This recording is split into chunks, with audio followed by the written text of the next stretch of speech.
মশার আগামাথা কামড় দেওয়ার আগ পর্যন্ত বোঝা যায় না। মশার আগামাথা বোঝার জন্য আমরা কামড় পর্যন্ত অপেক্ষা করতে পারি কি না। প্রথম প্রেমে পড়েছিলাম ক্লাস 1-এ। আমার প্রেমিকার প্রথম ছেলে এখন ক্লাস 1-এ পড়ে।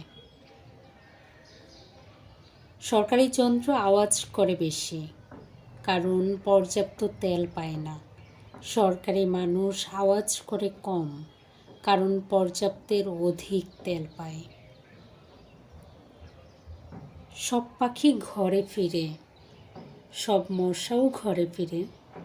পাখি ঘরে ফিরে খাবার খেয়ে, মশা ঘরে ফিরে খাবার খেতে।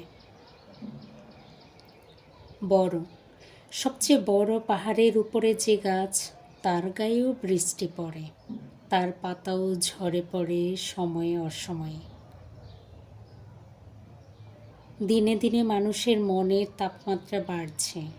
শীঘ্রই মন গলে গলে শরীরের রাগী অঞ্চল ডুবে যাবে।